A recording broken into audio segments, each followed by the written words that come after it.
안녕하세요. 말씀 베이커리 371번째 시간 기도하심으로 시작하겠습니다. 거룩하신 주님 감사합니다. 주님의 말씀을 묵상합니다. 성령님께서 말씀의 조명이 되어 주시옵소서. 우리 주 예수님의 이름으로 기도합니다. 아멘. 네, 오늘부터 보실 말씀은 누가복음 1장 1절에서 10절까지의 말씀입니다. 자, 이제 누가복음을 읽게 될 텐데요. 자, 누가복음의 특징에 대해서 간단하게 좀 살펴보면은 누가복음은 다른 복음서와 마찬가지로 우리 주 예수님에 대해서 증거하는 책입니다. 그런데 누가복음만의 특징이 분명히 있습니다. 다른 복음서들도 마찬가지죠. 공통적인 부분이 있는가 하면 서로 다른 특징들이 있습니다. 이것은 서로 다른 이야기를 하는 것이 아니라 이 네 권의 복음서가 함께 보완해서 우리 주 예수님을 증거하는 것임을 우리는 기억해야 할 것입니다. 자, 그럼 오늘 말씀으로 들어가서 읽도록 하겠습니다. 우리 가운데서 일어난 일들에 대하여 차례대로 이야기를 엮어내려고 손을 댄 사람이 많이 있었습니다. 자, 여기서 우리 가운데 바로 교회를 말합니다. 교회의 시작은 우리 주 예수님이었겠죠. 자, 그것에서 여러 사람이 아마 뭔가 글을 기록했던 것으로 보여집니다. 2절부터 계속 보면요. 그들은 이것을 처음부터 말씀의 목격자요 전파자가 된 이들이 우리에게 전하여 준 대로 엮어냈습니다. 그들이 이 쓴 글들이 틀리진 않다 이거예요.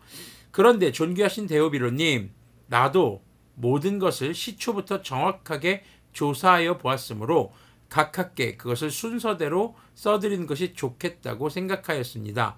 이리하여 각하께서 이미 배우신 일들이 확실한 사실임을 아시게 되기를 바라는 바입니다. 자, 지금 데오빌로에게 지금 헌사하는 내용으로 시작을 합니다. 데오빌로는 아마 로마에서 이 유대 지역을 통치하라고 보낸 총독으로 보여집니다. 각하라고 하는 것으로 봐서는요. 자, 한마디로 로마의 고위 관직자죠. 누가복음은요, 데오빌로와 같은 이런 고위 관직자들, 당시 유대인들을 통치하던 자들에게 예수님에 대해서, 교회에 대해서 전하기 위해 기록한 것으로 보여지는 것입니다. 그리고 누가는요, 우리 주 예수님과 교회에 대해서 증거하기 위해서 아주 오랫동안, 여기서 보면은 시초부터라고 돼 있죠. 아주 오랫동안 자료를 수집하고 또 인터뷰를 해서 기록했고, 당시 데오빌로뿐만 아니라 우리 주 예수님과 교회에 대해서 기존의 복음의 내용을 확증하고 지지하는 그 다른 사람들에게 복음을 확증시켜주는 예수님이 누구신지, 교회가 어떤 곳인지를 올바로 전해주기 위해서 기록했다는 것입니다. 특히 누가복음은 당시에 소외된 자들에게 관심이 많이 있었습니다. 앞으로 누가복음을 묵상하다 보면은 여인들, 또 환자, 병자들, 어린아이들에 대한 관심이 담겨 있는 기록들이 나오는데요. 이런 내용들이 다른 복음서에는 없는 내용들로 보여집니다. 자, 5절부터 계속 보면요. 유대왕 헤롯 때 아비야 조에 제속된 제사장으로 사가랴라고 하는 사람이 있었다. 그의 아내는 아론의 자손인데 이름은 엘리사벳이다. 그 두 사람은 다 하나님 앞에서 의로운 사람이어서 주님의 모든 계명과 규율을 흠잡을 데 없이 잘 지켰다. 그런데 그들에게는 자녀가 없었다. 엘리사벳이 임신을 하지 못하는 여자이고 두 사람은 다 나이가 많았기 때문이다. 사가랴가 자기 조에 차례가 되어서 하나님 앞에서 제사장의 직분을 담당하게 되었다.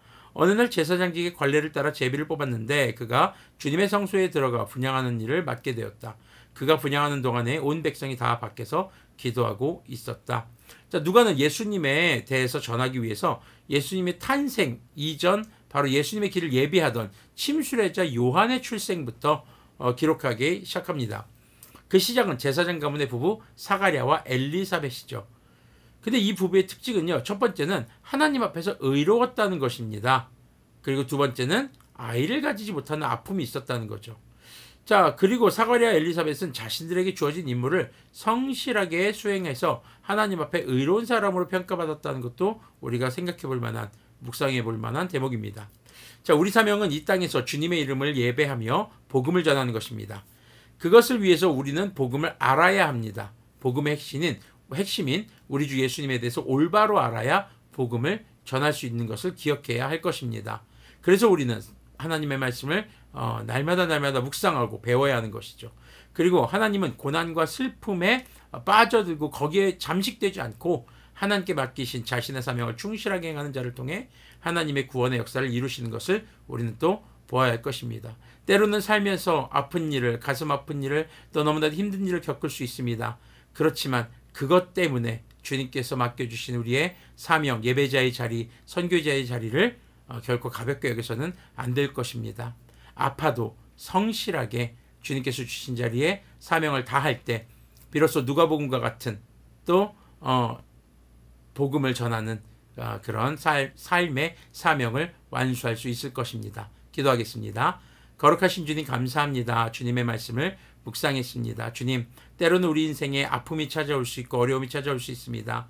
그래도 그 가운데서도 우리가 예배하는 자리, 선교하는 자리, 주님의 몸된 교회를 섬기고 성도들을 돌아보는 그 삶의 자리를 포기하지 않는 그런 우리들이 될 수 있도록 도와주시고, 그런 우리의 삶 속에 주님을 알아가는 성실함이 있기를 소망합니다. 그렇게 복음을 전하는 예배하는 선교자, 선교하는 예배자의 삶이 2022년에도 이어질 수 있도록 긍휼을 베풀어 주시옵소서. 우리 주 예수 그리스도님의 이름으로 기도합니다.